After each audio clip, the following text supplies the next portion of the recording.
The morning sunlight spilled softly through the stained-glass windows of the small-town church, casting a rainbow of colors on the wooden pews. The air was still, sacred, and filled with the soft hum of organ music as the pastor's voice echoed gently through the sanctuary. In the third row from the front, a little girl no older than 6 sat with her legs dangling, her hands tightly clasped in front of her chest. Her name was Emily, and her curly blonde hair was tied back with a blue ribbon, the same ribbon she wore every Sunday because her mommy said it made her look like sunshine. Beside her sat Sarah, her mother, head bowed low, eyes red-rimmed from the night before. To most, they looked like just another family in quiet prayer. But inside Emily's tiny heart was a storm of hope, confusion, and longing. The sermon faded into the background as she leaned forward, resting her elbows on the pew. Closing her eyes tight, she whispered. Not loud enough for her mother to hear, but just enough for heaven to notice. God. I just want a dad for mommy. Her voice cracked like a fragile thread. She says she's okay, but I hear her crying when I'm supposed to be asleep. She tries really hard, God. She works so much. She doesn't laugh anymore, not like she used to. Emily glanced up at the large cross hanging above the altar, her eyes wide with innocent faith. I don't want toys this Christmas. I just want mommy to be happy again. I want someone who loves her like the daddies in my picture books. Please, can you send someone nice? Someone who won't leave. In the back row, half hidden in the shadows of a pillar, Daniel Carter, a 42-year-old man dressed in a tailored gray suit, sat frozen. He had come to this town for business and wandered into the church on a whim, lost in his own loneliness, burdened by wealth that couldn't fill the emptiness of losing his wife years ago. He hadn't planned to stay for the service.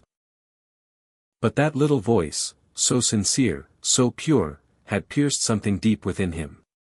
As Emily returned to her seat and leaned gently on her mother's arm, Daniel remained still, unaware that his life had just shifted. Unknowingly, he had walked into a miracle waiting to unfold. The wind howled softly outside the modest 2-bedroom apartment as dusk settled over the quiet neighborhood. Inside, the yellow light from a single kitchen bulb flickered slightly, casting long shadows across the worn linoleum floor.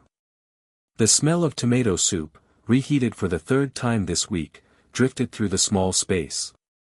Sarah, still wearing her grocery store uniform and visibly tired, moved quietly through the kitchen.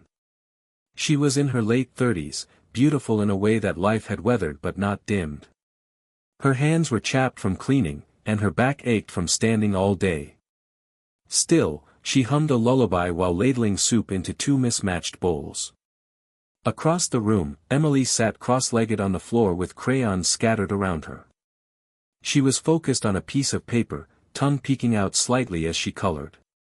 Look, Mommy, she said, holding up the picture. It's us, and a daddy. I made him tall so he can reach the top shelf for you. Sarah knelt beside her, brushing a hand gently through Emily's hair. That's beautiful, baby, she said softly, forcing a smile. But her eyes betrayed the smile, eyes that had grown used to hiding exhaustion, fear, and the silent ache of loneliness. After dinner, once Emily had been tucked into bed with her favorite stuffed bunny, Sarah sat on the old couch, the weight of the day crashing down on her. She stared at the stack of bills on the coffee table, rent overdue, electric bill past due, a pink slip from the car insurance company peeking out. She rubbed her temples and let out a shaky breath. In the silence, she let the tears fall. She didn't cry loudly, just enough to release what she'd been holding in. But from the slightly cracked bedroom door, Emily watched quietly, pretending to be asleep just moments ago. She clutched her drawing tightly to her chest and whispered, "It's okay, Mommy. God heard me." Back in the living room, Sarah wiped her cheeks and stood, straightening her shoulders like she always did. No matter how heavy life got, she couldn't afford to break. What she didn't know, what she couldn't have guessed, was that a stranger, touched by her daughter's prayer, had already taken the first steps to finding them again. The clouds hung low that afternoon, a gray curtain draped across the sky. Cold rain began to fall in thin sheets, tapping rhythmically against car roofs in the grocery store parking lot.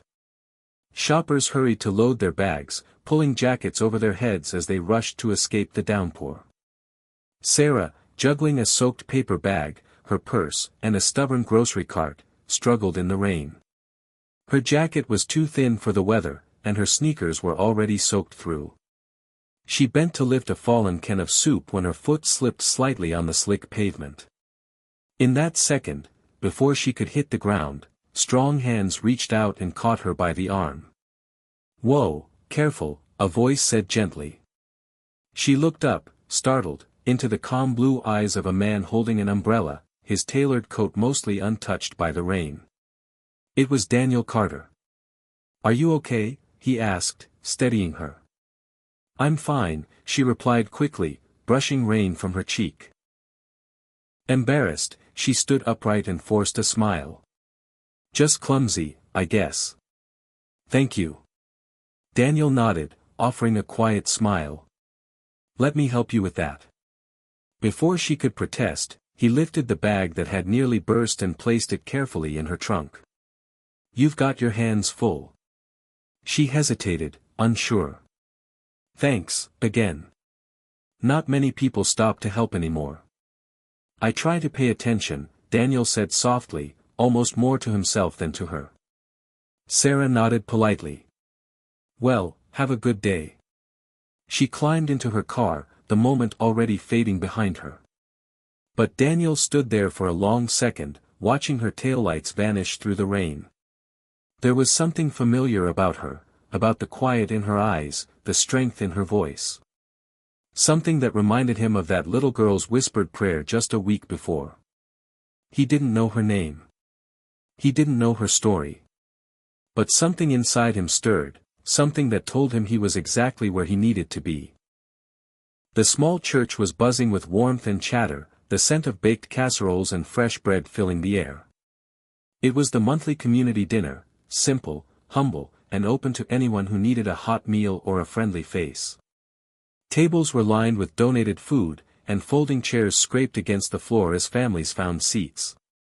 Daniel Carter stood near the back, blending into the crowd despite his crisp sweater and polished shoes. He hadn't planned to stay long, just wanted to see the little girl again. Since that rainy afternoon in the parking lot, he hadn't stopped thinking about her or her mother. Then, as if drawn by fate, Emily appeared, skipping between tables, her bright eyes scanning the room. When she saw Daniel, she lit up like Christmas morning. "Hey! You're the man who helped Mommy," she called out, her voice ringing across the room. Heads turned. Daniel smiled, slightly embarrassed but genuinely touched. "Hello again," he said, kneeling to her level. "You came to church again," she said, beaming. "Come sit with us." Before he could answer, Emily grabbed his hand and tugged him through the crowd. Daniel chuckled softly, letting himself be led.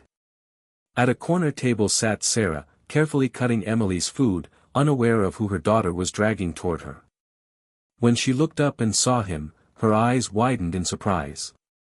"Hi," Daniel said gently. "Your daughter invited me." Sarah smiled shyly, a hint of color rising to her cheeks. "I guess she doesn't take no for an answer." Over the next hour, they shared more than food. They laughed. Talked about childhood memories, favorite books, and life in small towns. Emily told Daniel about her school, her cat named Waffles, and her wish to live in a house with a swing set. Daniel listened, not just with his ears but with his heart. It was the first time in years he felt like he belonged somewhere, not because of money, not because of status, but because of connection. Something real was beginning, something neither of them expected, but all three of them deeply needed. Snowflakes drifted lazily outside the church windows, frosting the glass with delicate patterns. Inside, the warm glow of candlelight flickered across smiling faces.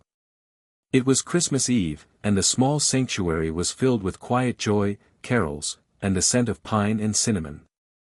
Near the front, Emily stood beside the nativity scene in her red winter dress, clutching a crumpled drawing. Her curls bounced slightly as she stepped forward. The pastor had invited children to share something meaningful, and Emily had something special. She held up the paper, a drawing of herself, her mother, and a tall man with a smile. Above it, in shaky letters, were the words, "My Christmas wish." "I prayed to God last month," she said softly. "Not for toys. I asked him to send my mommy someone to love her. Someone kind. Someone who stays." The room was still. Tears filled Sarah's eyes as she sat in the pew, her heart caught between pride and emotion.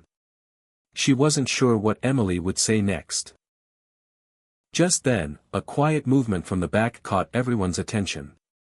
Daniel Carter stepped forward slowly, dressed simply, no longer the polished businessman, but a man transformed by love. He knelt beside Emily in front of the whole church. "Hi, sweetheart," he said gently, his voice just loud enough to carry. "Do you think it would be okay if I stayed? For good?" Emily threw her arms around his neck without hesitation. "I told you God heard me." The congregation was silent, then a soft sound, a sniffle, a sigh, and then applause filled the room. Not out of celebration for a fairy tale ending, but for the miracle of love found in the most unexpected places. Sarah stood, eyes locked with Daniel's, her hand trembling slightly as she reached for him. In that moment, something unspoken passed between them. Healing. Hope. Home. What began with a whispered prayer ended in a promise, a future rewritten not by wealth or chance, but by compassion. And on that snowy Christmas Eve, in a church warmed by faith and humanity, a little girl's dream became the beginning of a new family.